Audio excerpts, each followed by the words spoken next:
Hello and welcome back to Sonic Unleashed Part 14. In this episode, we'll be taking on the Sonic. boss of Holoska, and then doing cutscenes and such. Also, we gotta go back to Spagonia to tell the professor that we're ready to go fight the boss of Holoska. Meanwhile, at the Moon Lunar installation, Sonic descends from his observatory in his spacecraft.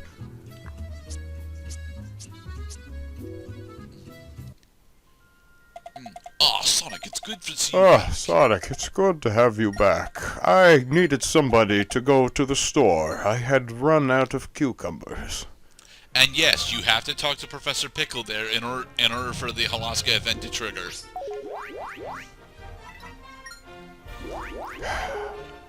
Look how much Sonic depends on the pickle.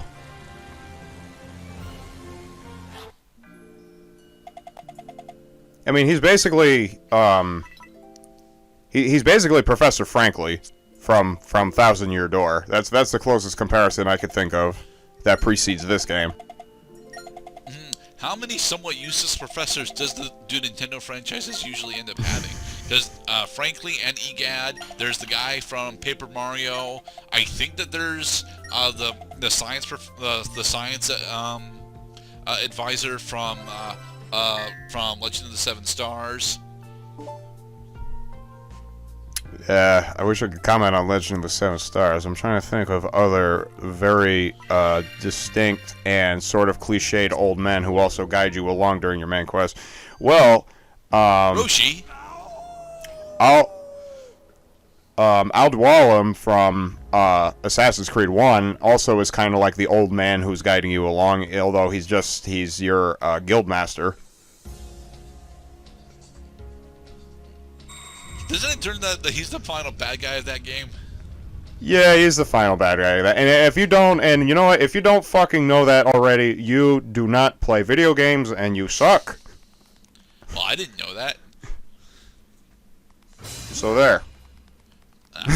Alright, here we have the Dark Gaia Eel. It's supposed to be a dragon, The Dark but, you Gaia know, Eel. we only got the neck and head, so it's an eel. Oh no! Heh. They did the running away cartoon sound effect. Yes, they did. Now, the Dark Gaia Eel is somewhat interesting in how they want you to do it, although... sorry, the Dark Moray. Although... Dark Moray. It can be a bit confusing that you have to actually take down these dark barriers first. Yeah, you might think that that's just a set piece and not an actual part of the boss fight. Yeah, because although it's glowing, that doesn't necessarily mean that you can interact with it, you know? Well, the boss has a force field around him. It's colored purple, and here are these purple-colored generators. Alright, and the first phase is almost done. There, first phase is done. I do believe this is my second take on the Dark Moray. I decided to retake it because I was about 10 seconds short the first time of getting the S rank.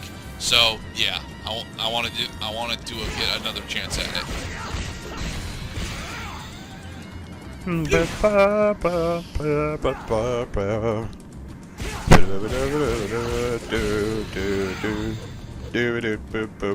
We're gonna smack the boss right in the face, and we're gonna run all over the place.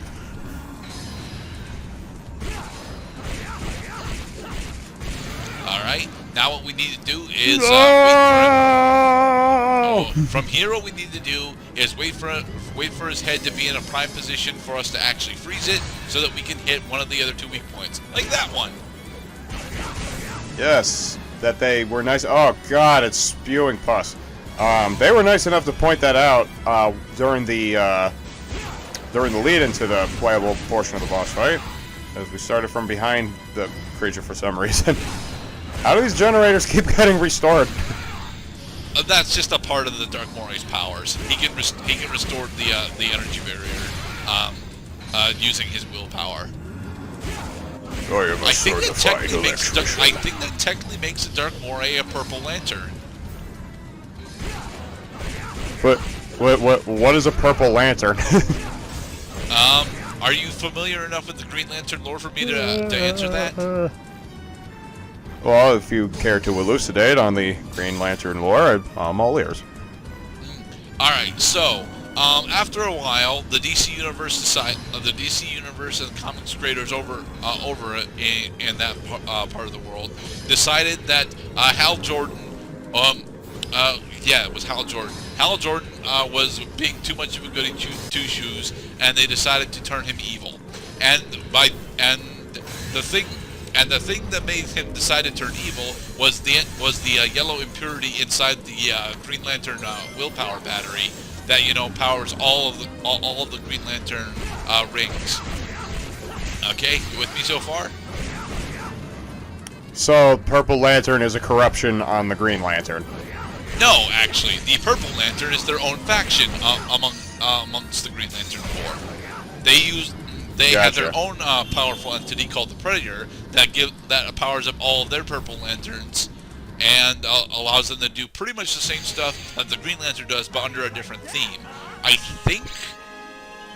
forget if the Purple Lanterns are the ones that brainwash you into thinking that you're a Borg member or not. I think that's actually the Blue Lanterns that do that. That's right, the Purple Lanterns are the Purple Lanterns of Love. That's what they are. Okay. Purple Lanterns of Love. Cupid's Wonder lantern. Woman was a Purple Lantern for an event for a little bit. Alright, Sonic. Did you remember your membership card? And it is... Is it the Green Chaos Emerald? It's a 15% discount. The Green Chaos Emerald. Yay! Yeah. So there should only be 3 left, because the Green Chaos Emerald is usually the 4th one. We have restored Antarctica. The 4th continent has been restored. And he has. So yeah, we went to his lab, let's go back to holoska. Why do we even need to be prompted? Like, we already know we have to go see the pickle every time we finish one of the continents. It's been a pattern this whole time. Please ignore the ocean falling out into space. It is not important.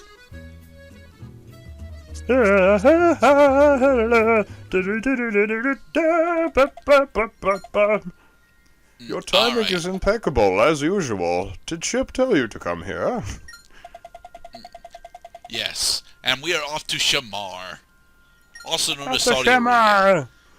Direct investigation. Now, is Shamar more Saudi Arabia or is it more Egyptian? I want to say it's Saudi Arabia. Looks pretty Egyptian so it looks basically like that region. Yeah, a lot of dry mountains, deserted. I mean, it could be anywhere from the United Arab Emirates to Afghanistan.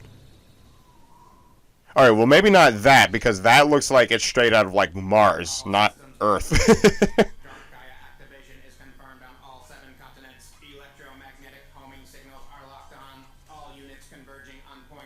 So what Dr. Eggman is doing here is he's gathering up all the Dark Gaia pieces, all the Dark Gaia monsters around the world, to one central location in order to harvest their power. A brilliant shift in perspective. An idea worthy of Dr. Eggman. Super genius. Your skill itself, aggrandizement, is unparalleled. Aggrandizement. That's a good word. Activate the Dark Gaia fusion furnace. And while you're at it, get those energy conversion circuits warmed up. Understood. Commencing Project Dark Gaia. Requesting final clearance. Large red buttons. He really pushed it. Finally, my ambitions will be achieved.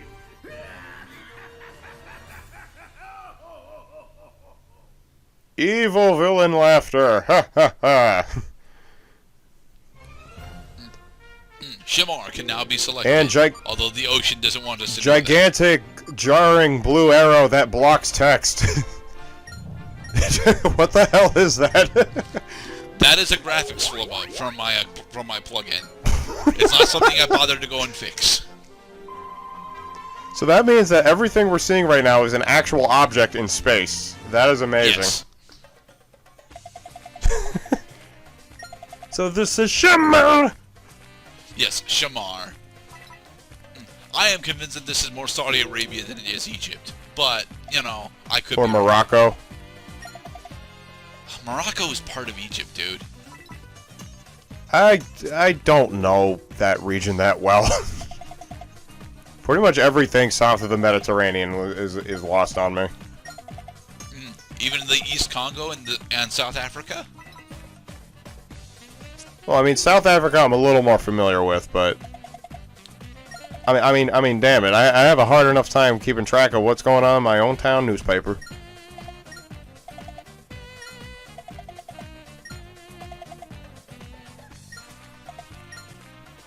That's kind of know cute what. that they have a welcoming committee of scared natives. Oh, wow. It sure was nice going on vacation for the past 6 months. Oh, so the penguins are looking for me, huh? The game's timeline lasts about a week, to be perfectly honest.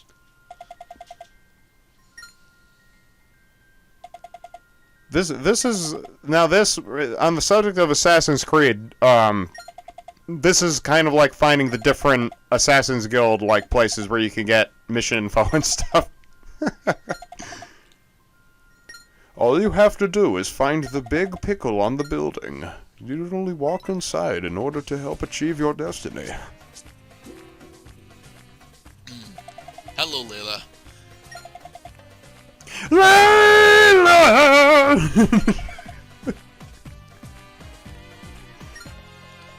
And so Layla has successfully given us the 5th Continent Sun Tablet.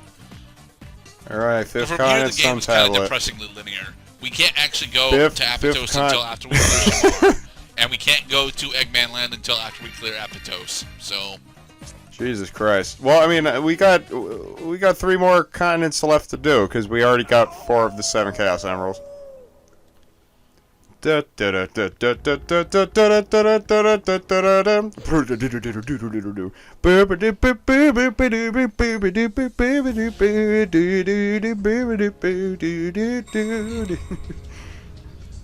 here we go, going into daytime Shamar.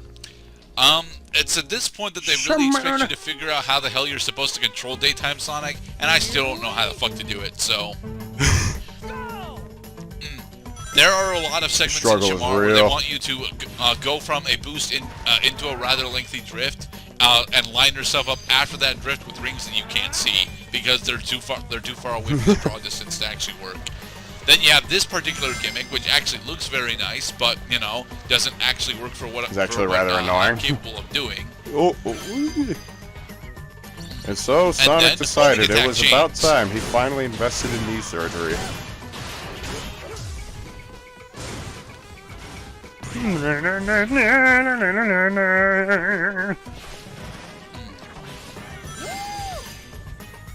don't know how I'm supposed to get that 10 rings up there. I assume it's probably air boost or homing attack, or either air boost or normal boost, but... damn it! Watch out for the horseshoe shields!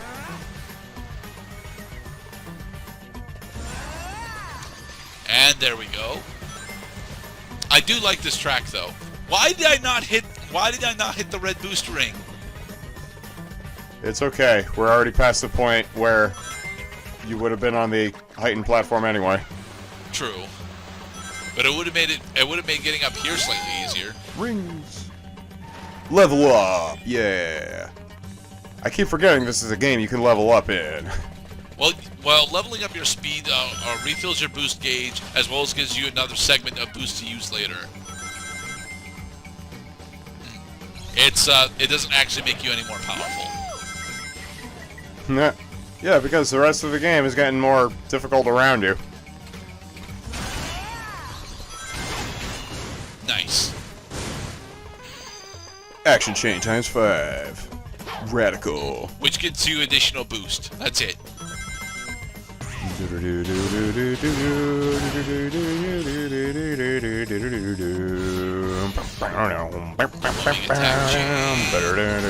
Damn it!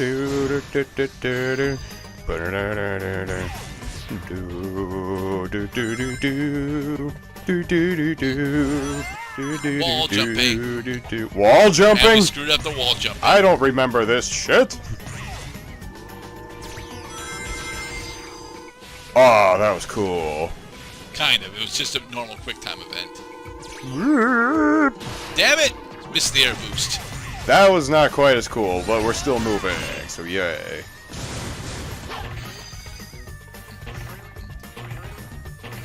Come on, back up. There we go. Oh god, where's that? Was that Chemical Plant Zone where they started using those? I'm trying to remember. I know that they're effectively in Sonic 2. I don't remember where, though. Well, they weren't in the Ocean level. I'm pretty sure, yeah, it's either Chemical Plant or maybe Metropolis Zone. And I kind of like that. I'm starting to recognize parallels to the classic games, which also use 2D, because 2D is such a minute part of this game. But when it does appear, then suddenly they're back in Sega Genesis rules. Yay. Boost! Yeah.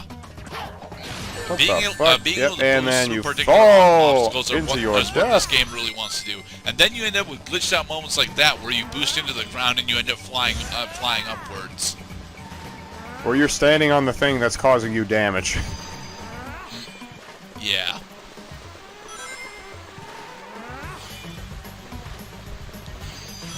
Stupid sand Oh, pushing well. me into my death. Goal ring. Damn it!